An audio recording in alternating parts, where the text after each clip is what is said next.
Shabbat Shalom, everyone. We are here in the Rabbi Samuel Chill Sanctuary on Friday afternoon, October 24th. And this, of course, is showing tomorrow, October 25th. So Shabbat Shalom. Colleagues and friends who are watching online, I think we are facing two different kinds of force fields, which oddly align. So I wanted to name it before we do the blessing.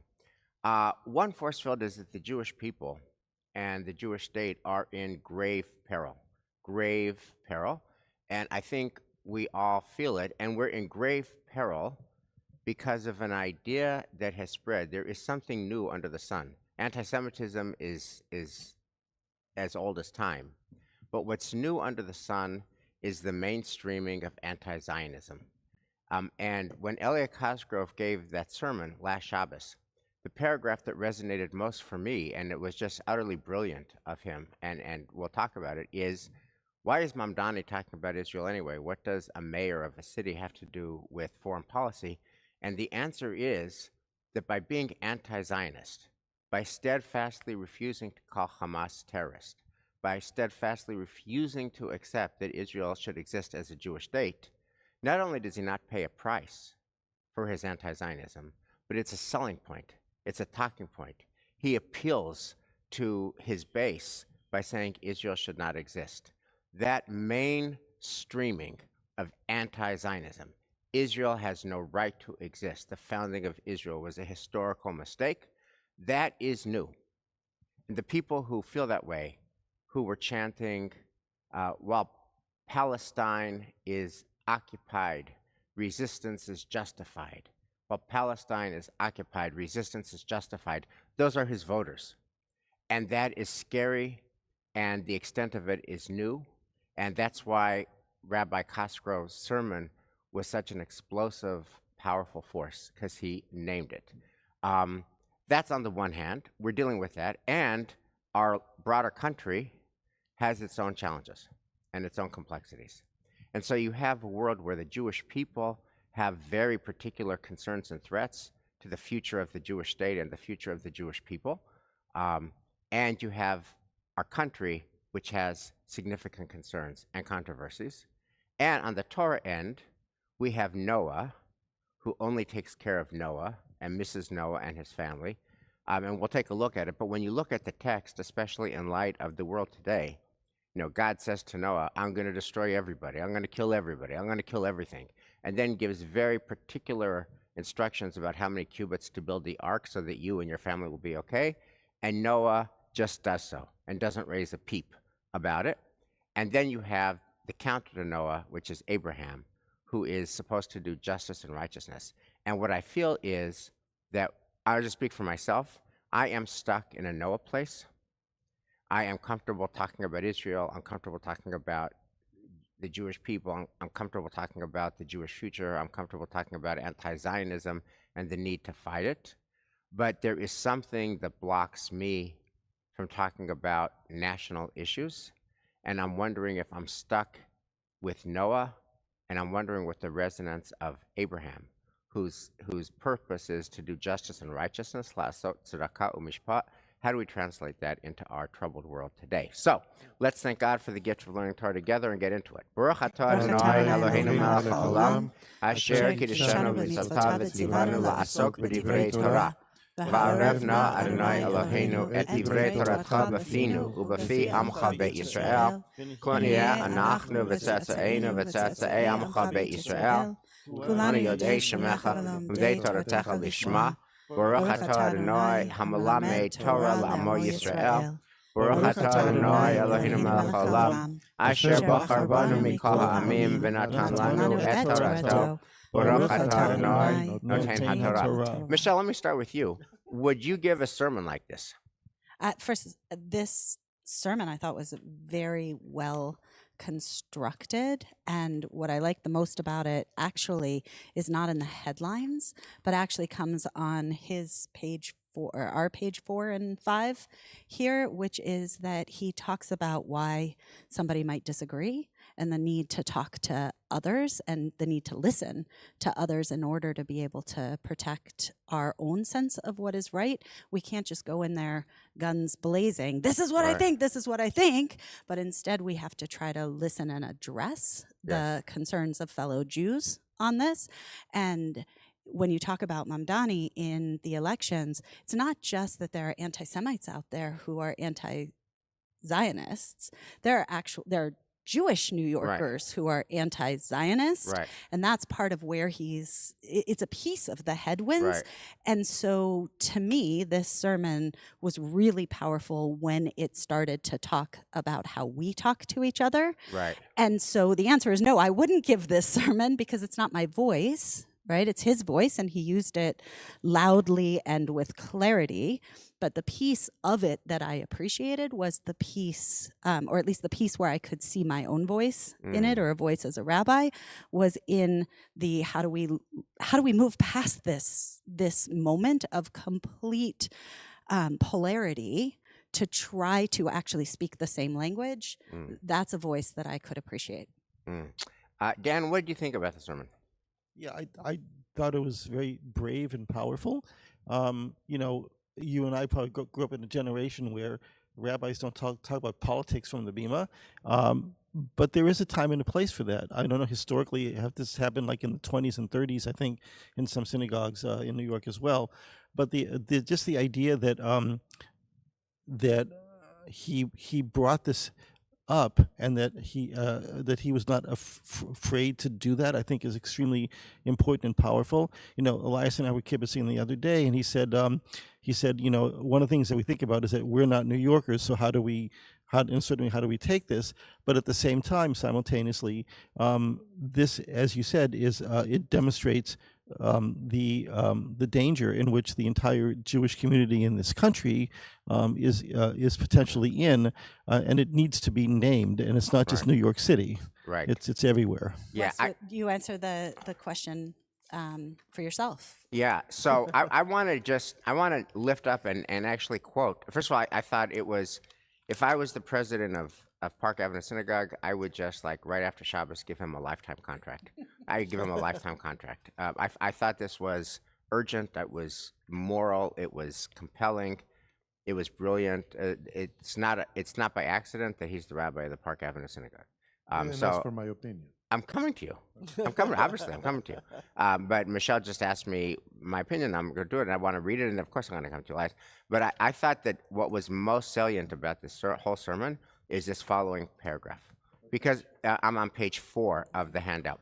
Because my real concern, Rabbi Cosgrove says, is the painful truth that Mamdani's anti-Zionist rhetoric not only appeals to his base, but seems to come with no downside breakage.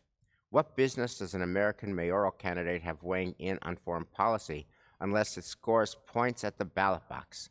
I don't doubt that Mamdani's anti-Zionism is heartfelt and sincere, but its instrumentalization as an election talking point should frighten you, in that it says more about the sensibilities of our fellow New Yorkers than it does about Mamdani himself. The fact that the latest polls suggest that the Jewish community of New York is almost evenly split between Mamdani and Cuomo further names the problem to be not one of our fellow New Yorkers, but our fellow Jews. That is to say that, first of all, on the left in general, to be anti-Zionist is in, and among our own kids. So that is, I thought his naming it was just tremendously important. Elias, what did you think of the sermon? Thank you for asking, Wes. Of course. Of course. The sermon is great. On another hand, I'm so glad I'm a cantor. I'm so glad I don't have to talk about stuff. So I agree 100% with everything he said in this sermon. Very, very brave to stand up in front of such a congregation. But also, on the other hand, he says in the sermon, you know, I'm talking to you, and most of you agree with me. The thing is what we do about it. How do we do it? How do we go and convince others about the same thing that we agreed? Also, this idea, you know, I grew up, as you know very well, like you heard many times, historically Argentina is a very anti-Semitic country, and one of the anti-Semitic tropes is obviously this dual loyalty. Right. That you're in the Falkland War in 1982, the Jewish kids were sent first to the front to be killed first by the British. And that was because, they are not really Argentinians. They are more loyal to Israel and to different things. So that is on one thing very valuable what he says, but also this idea that he goes anywhere and he has to check at the door the Zionism and the love for Israel. That's who he is. Right. That's who we are. Right. So we have I don't need to, you all know this, and anyone listening to our podcast, I think, knows this, that actually Judaism is inseparable from Zionism. Actually, the Jewish story begins with the Zionist line, Lech Lecha, right? Next week's portion, Lech Lecha is, where does Lech Lecha go to? Where? Go not to Uganda, not to Hawaii, go to Israel, which is called, by the way, not Israel. It's called Canaan because it's not, Jews don't live there yet. Abraham's not from there. You're going to go to Canaan, a place that doesn't have Jews, and that's where I'm going to, right? That's the Jewish story. That's in the Torah. That's the Jewish, it's inseparable. And so his naming that the fact that our own kids, too many of them, are walking away from Zionism means per se that they're walking away from a foundational piece of Judaism. I just think that's so important. So one more thing to notice was that, at least to me, was a little surprising to hear here. Right. Perhaps I wasn't that familiar with that in the 11th century or something like that, when the Crusades were happening, and Rashi says that one of the attacks was that the Jews have no claim for the land of Israel. Right. So in a way, has researched now with all this October 7, but it's ancient. Yeah. Yeah. By the way, that's why the very first Rashi on last week's portion, Breshit Bara Elohim, is Rashi's first argument is a Zionist argument, that God begins with the creation of the world to establish that God could create the world and then give Israel to the Jewish people. Okay, so here's the question that I want to name, which is, I think that if we were to do a sermon like this, which is, let's just name, it's a category breaker. It breaks categories. It's a line crosser. I mean, Abraham was a line crosser. That's what an Ivri means, somebody who transgresses. This is a transgressive sermon in a good way. It breaks a line. That if I were to give a sermon saying vote for candidate X or Y or Z because the opponent hates Israel and the Jewish people and represents a moral threat, I would feel comfortable giving that sermon, and especially now that Elliot Cosgrove has done it. And I think that our congregation would, for the most part, receive it well. I don't think that I would get, for the most part, don't talk about politics, you can't talk about politics. I think there's a sense of, as the rabbis call it, sha'at dachak, an urgent hour, when anti-Zionism is being mainstreamed, when it's being normalized that Israel should not exist and has no right to be, that we have to use our pulpit to proclaim that Israel has every right to be. So I think, so it's a category breaker, but now it's kind of obvious that it's okay that we do that.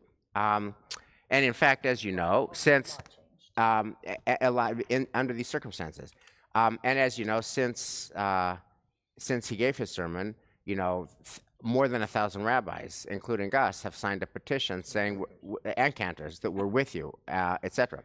But here's the thing that is troubling to me, which is, while that is happening, the Jewish people are in a state of crisis. There is a very real sense in which America is also found encountering its own significant challenges. And here, the territory gets much trickier to talk about. But I wanted to just name there's a lot of topics that even mentioning them get people's cackles up and are inherently controversial. But I want to talk about one that I think should not be controversial, because it's something that I would think every person at Temple Emanuel would agree with, which is that Americans should not die for want of health care. That Americans should not die for want of health care. And one of the dailies that I heard over the summer stuck with me, which is, and I want to just bring that up as a counter. And it was July 14th. It's entitled "One Rural Doctor on the Cuts to Medicaid." And Natalie Kitroeff interviews a doctor named Shannon Dowler, who has been working in rural North Carolina, poor rural North Carolina. And basically her story is that before the Affordable Care Act, a host of poor rural North Carolina citizens died of eminently preventable diseases in their 30s, 40s, and 50s because they never got care. I'll just give you just one example of this. A woman in her 40s, came into the night clinic. She'd never been seen in our clinic before because of a complaint that people in the choir would not stand near her. And she'd started having an odor that made her unpleasant to be near. And she'd avoided health care because she couldn't afford it. And she was a housekeeper. She had no access to any health insurance and didn't want to bankrupt her family. And so on the exam night, she had a breast cancer that was so advanced it had grown through her skin, and that's where the smell was coming from. And then this doctor, Shannon Dowler, her life work is to treat the poor in rural North Carolina, and she ended up dying a few months later. If she'd gotten mammograms, we could have caught this very, very early and treated her, and she would have gone on to be there for her family. But her fear of bankruptcy for seeking health care, or maybe it was she just didn't want to take services from someone else, it's hard to know what keeps people from walking in the door. And then this Dr. Shannon Dowler reports that when the Affordable Care Act came to North Carolina, and it came later to North Carolina than other states, then all of a sudden, people stopped dying of preventable diseases. And she tells story after story of people who would have, of a guy who would have had his leg amputated before the Affordable Care Act came, but as a result of now having insurance and now having medicine, access to medicine, they saved his leg and he's feeling just fine. And her whole point was that the big and beautiful bill is going to mean that a guy like that whose leg was saved is no longer going to have his leg saved. And the people are dying in their 30s and 40s unnecessarily, again, because of the big and beautiful bill. Now, here's my question. I find that a moral issue. That's a moral issue. Americans should be entitled to health care. They should live. And yet, whereas we could talk to the cows come home in this sanctuary about Israel, about anti-Semitism, about anti-Zionism, about Israel's right to exist, talking about Americans' right to live and not die from want of health care, that feels emotionally, it feels different. Like, as in, I would get 1,000 angry emails, as in, why are you bringing politics into the pulpit? And that's why I wanted to just name that tension and how you're thinking about it. And then I wanted to bring the lens of Noah and the lens of Abraham, which are the readings that we're in the middle of. Michelle, would you give a sermon about Americans dying of preventable medical diseases for want of health care? So I've been carrying a lot of heartache over the reports of federal workers right now being in line for soup kitchens. And how do we run a country where the very people who we have an obligation to take care of because they take care of us are not able to feed their family or military families? And I've spoken about it, to a number of people, and the question off the pulpit.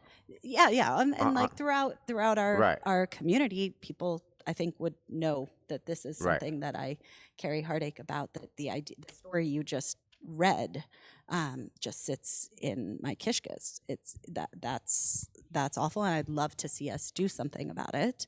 And right.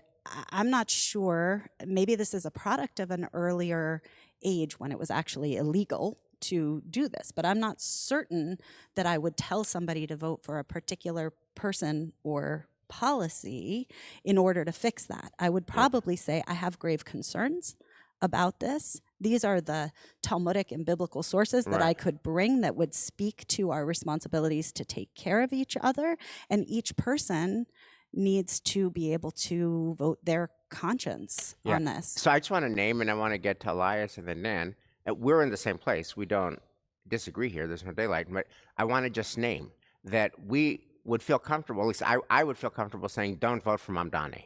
Or if, God forbid, a Boston version of Mamdani, don't vote for Mamdani, vote for the other candidate. I would say that. But I would not say, don't vote for the candidate who will be responsible for Americans not having health care, even though they're both moral issues. And I'm uncomfortable that that's where I'm at.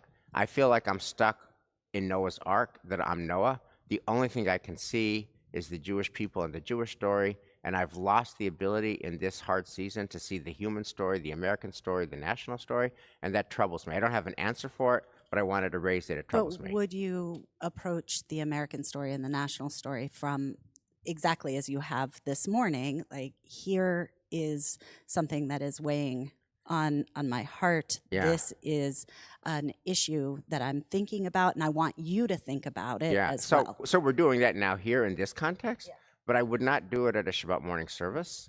I wouldn't highlight it in our biggest platforms, and I'm not comfortable if that's the right call. That's where I'm at. I'm Noah, and I want to be Abraham, but I don't feel like Abraham is welcome here. Like, I mean, Abraham, we talk about la'asot tzedakah mishpat, to do justice and righteousness. I don't actually feel like Abraham's voice would be welcomed here.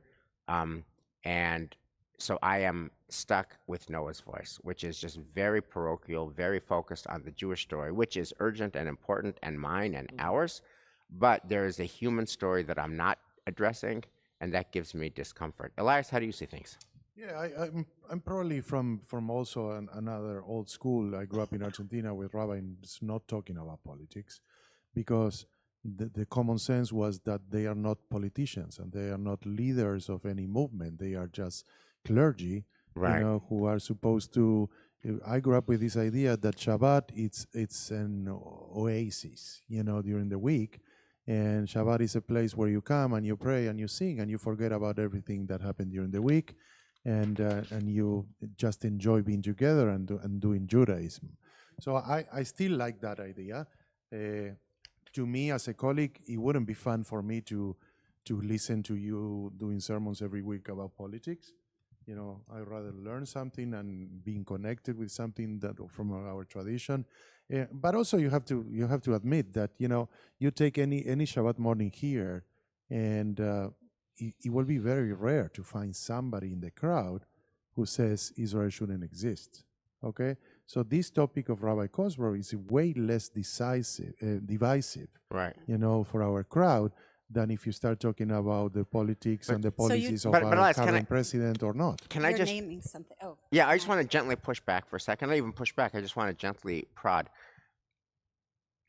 Do you think it's a moral problem for our country if a woman in her 30s dies of breast cancer that would otherwise be preventable, that she could otherwise live for many, many, many decades of health and life if only she had medical care, but she doesn't have medical care? Now she has it, but with the big and beautiful bill, she won't have it, and she dies in her 30s. Is that a moral problem, in your opinion? 100%. And, okay. Especially in a country as rich as America. Okay. And now we are a place of values. Uvacharta b'chaim, choose life. So are you really comfortable saying that we should do nothing about it? No. Okay. No, I'm not comfortable, but I'm not so sure that the place while we have Shabbat services and you're doing a sermon is the right place to do it. So that's Maybe, interesting because let me finish. Maybe, you do like a get together, you bring a guest and you express your opinions on that. That's more a place for me to see that, voicing your opinions during the Shabbat sermon. So that's so interesting because you've named a value that I also share, which is that we have many people here who come to services Friday night, Saturday morning, whenever we have holidays, whenever we have evening minyan. One of the greatest things about this community is that it is such a unique place in this world, because there are very few places in the world where you're going to sit next to somebody who will take the same set of facts and think very differently than you. And I find that to be really precious. It's a precious gift of this community that we are still a place where people who hold policy opinions over here and over there sit next to each other and say Ashrei Yoshvei Veitecha, and that's always in tension with, I think, the very real challenge of making sure that we're speaking to the moral issues of our time. Yeah, I want to invite us to read actually the Torah portion for this week, Noach, and I want to read out loud a couple of passages that just feel really scary to me, and they feel really scary to me because they feel very familiar to me. And they feel very familiar to me because I feel like we are Noah and Noah's Ark in a world of danger and loss of life, and we don't do anything about it. So I'm going to read this. This is page 9 of the handout, Genesis 6:13. God said to Noah, I have decided to put an end to all flesh, for the earth is filled with lawlessness because of them. I'm about to destroy them with the earth. Make yourself an ark of gopher wood. Make it an ark with compartments and cover it inside and out with pitch. This is how you shall make it. The length of the ark shall be 300 cubits, its width 50 cubits, and its height 30 cubits. Make an opening for daylight in the ark and terminate it with a cubit on the top. Put the entrance to the ark in its side. Make it with the bottom, second, and third decks. Now, I just want to say, and I'm going to invite you guys to share as well, but I find that terrifying. Terrifying that God says, I'm going to destroy everybody. Everybody dies, which includes children, which includes puppies, which includes goldfish, which includes innocent adults, right? And I'm going to kill everything, right?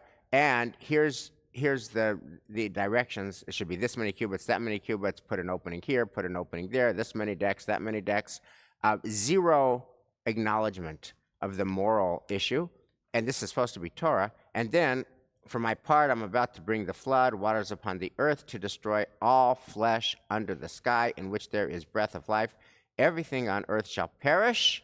And then, verse 22, Noah did so, that is, he started building the ark, just as God commanded him, so he did. No peep. And obviously the contrast to Abraham and Sodom and Gomorrah is so apparent. So my question is, how do you read those familiar passages now? What does it say to us when we are so prepared to fight for Israel, as we should? We're so prepared to fight against anti-Zionism, as we should. We're so Noah saving our family. And are we also so Noah not caring about Americans who die of preventable medical disease? I would say that we're... Or not doing. Yeah. I would say that the issue that you're bringing up really is, how do we do this without, not doing it for the Bima on Shabbat and creating that sense that, like, if you come to morning minyan at 6:30 in the morning, all of these things are discussed, and you have polar opposite, conversations. At Kiddush, you have exactly the same thing. So people are talking about this. People are creating action plans about this. Our members are doing that. So the idea of this creation, as you guys have mentioned, of creating a space on Shabbat morning where from the Bima we can be very unified in a certain way, and really talk and get to the moral issues without having to preach, without preaching about them. But simultaneously, members of our community are engaging in all of these conversations and engaging in action plans as well. So we are doing both here.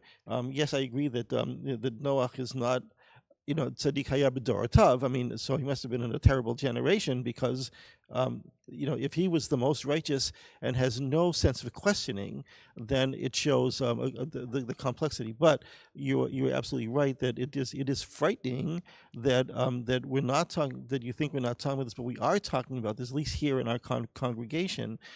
So it's not really that it's not happening. It's not happening as a moment on the Bima on Shabbat morning where we say you should do this and you should do that. So, Wes, question for you. Yeah. This Elliot Corso sermon, did it open a new door for you? It raised for me a big question, and reading it as where we are in the Torah cycle, in between Noach and Lech Lecha, it made me realize that this character whom I've always disdained, Noah, that I'm him. And that makes me feel very uncomfortable. Well, But you would say That makes me feel very uncomfortable. Wes, you would say that under those categories, those two sides, Elliot Cosgrove is Abraham now?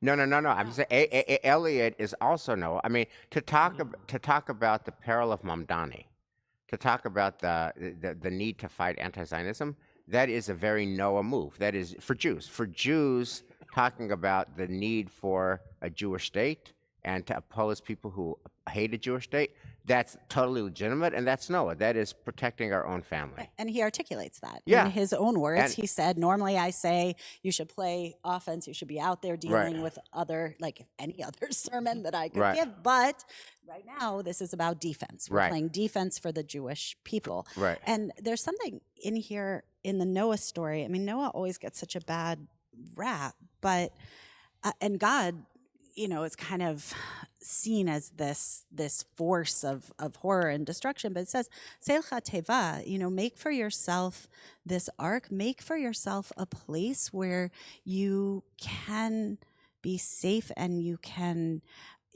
survive, because we always build up Abraham, but there is no Abraham without Noah having survived the flood. Absolutely. So, and there are moments right. where we have and maybe to that's defend. the answer. Maybe that's the answer is that we are in, certainly in my 64 years of life, the gravest peril. And I also want to say that, we had the war for 2 years after October 7th, and now we're trying to remember, like, the word Holocaust and the category of Holocaust. People weren't talking about it in 1945. It wasn't until much, much, much later that they were talking about it. It takes time to understand the ripples of what just happened. And it's taking time to understand the ripples of what just happened. But one of the ripples of what just happened with this war is Israel's legitimacy is at an all-time low. And we're just beginning to sense that, how deep that is. And I think, so maybe the answer is we're in an urgent moral crisis, an urgent crisis for Israel's survival, and therefore we should be just totally focused on that. But I want to, Can I, before we move on, and I think it's important to move on, but there's this interesting comment here, at least in our Eitz Chaim Chumash, and this comment about that the Hebrews translated as ark, but actually the only other place that word teva is used is with Moshe, when his mother puts him into that basket. And it says here that it has no rudder, sail, navigational device, or crew. Like, why does that matter? That this is a moment in which we put ourselves into a defensive posture and we tap into our faith. We say, like, the world outside, we're not micromanaging it. We are taking care of making sure that we survive. I'm not sure that I agree with this perspective, but I think it's clearly there that defensive posture has articulation, not just as a, you're shirking your responsibility to be more Abraham, but actually as a faith value in and of itself, to put ourselves in God's hands. Okay, that hasn't worked so well for us. For over 4,000 years, it didn't work at all on October 7th at all. So I'm not a big fan of putting our faith in God's hands. But I do agree there's a time and a place for Noah and a time and a place for Abraham. I want to just wrap up by asking you guys to think about the resonance of Abraham. I'm on page 11 of the handout. This is before God God decides to tell Abraham, I'm going to destroy Sodom and Gomorrah. So this is verse 17. Now the Lord had said, shall I hide from Abraham what I'm about to do? Since Abraham is to become a great and populous nation, and all the nations of the earth are to bless themselves by him.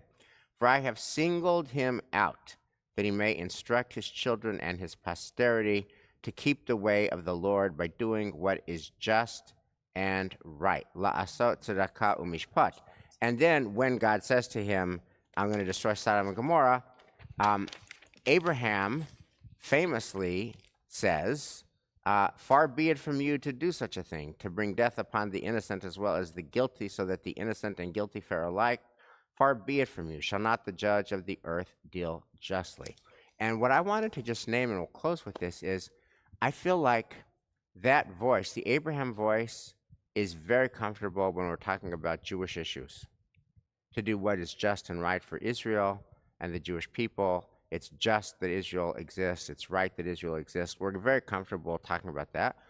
But I find trying to bring that voice into America today, and the healthcare issue is the one that's easiest to talk about. There are plenty of other issues that are harder to talk about, that we don't talk about, that we don't even go near. My question to you, dear colleagues, is since we're introducing Abraham in our reading this week, and next week our covenant begins, what about that Abraham voice, la'asot tzedakah u'mishpat, to do justice and righteousness? Where are we finding that voice in America today? I'll just point out, I'm not sure where this goes, but Abraham's really certain that he's right because he's got a clear moral issue before him. You're going to destroy the innocent and the wicked and together. And he's so certain of himself. And one of the things that I wonder about, that I have curiosity about in America today, is our propensity on both sides of the aisle to be so 100% certain of what we are talking about that we don't try to learn from each other or work with each other. And so I wonder about that Abraham voice in our context right now, whether it's as helpful as we want it to be. Ooh, I like that, and I agree with that, because it's easy when you are on one side to see that the others are the sinners and you are this, the nice people, and I'm sure the other group feels the same. So yeah, to find more common ground and to be sometime more in the middle, it would be ideally for everybody. Wes, I have a question, actually. Yeah. I'm thinking about this from the perspective of, where do we find this in America today? And I don't know the answer, and you might. The question is, what's happening with our mega churches? Like, what would Andy Stanley say in his church? Would he stand up for the Abraham voice? Would he stand up for the Noah voice? If for instance, if Christianity was being threatened in America, for example. So I'm not an expert on, Christian America at all. But I'll read the same stories that I read, that a lot of evangelical America has political convictions, and that pastors in evangelical churches are out with their political convictions, and they're in fact the president's base. But you read the same articles I do. Andy Stanley happens not to talk about these issues. Andy Stanley talks about human issues. And let me just close with that observation. I think that we have these questions, these values that are in tension. And one value is shalom bayit, peace, that everybody feels home. 385 is their home, that there's not a political orientation, and if they don't agree with that political orientation, then they're not home. We don't want that, God forbid. Our orientation is God, Torah, mitzvah, Jewish community. Everybody is home. That's important, and moral clarity on moral issues is important. That's also important, and those can create tension with each other. I think there's another question that goes to your point earlier, Elias. What is the purpose of a synagogue? And is the purpose of a synagogue to be a place of joy and refuge from the world? The world is a storm. The world is a flood. The world is a mabul. But you come in here at 6:30 on a Friday night, and you have Shabbat Alive, and you walk out uplifted.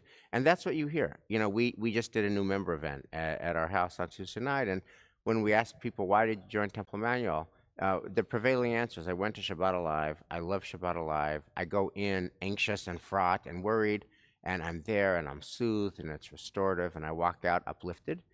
And that's totally valid, that the purpose of the synagogue is to be a refuge from the world.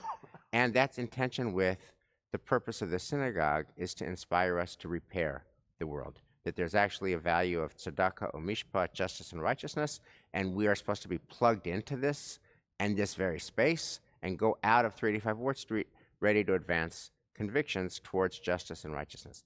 All of that, a place of peace and a place of moral clarity, a place of refuge from the world, a place of repair of the world, are just in creative tensions. And I think that Noah and Abraham themselves are in creative tensions.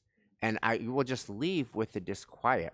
I always like leaving with questions and not answers. And I always like leaving without a box that is neatly tied. And let me just leave with this observation. Abraham is our ancestor. We don't say Elohei Noach, Elohei Shem, Elohei Cham, Elohei Yafet. We say Elohei Abraham, Elohei Yitzchak, Elohei Yaakov. He's our guy. He's our guy. And I feel like I am way more Noah and way less Abraham, and I don't know what to do about it. Shabbat Shalom. Shabbat Shalom. Shabbat Shalom.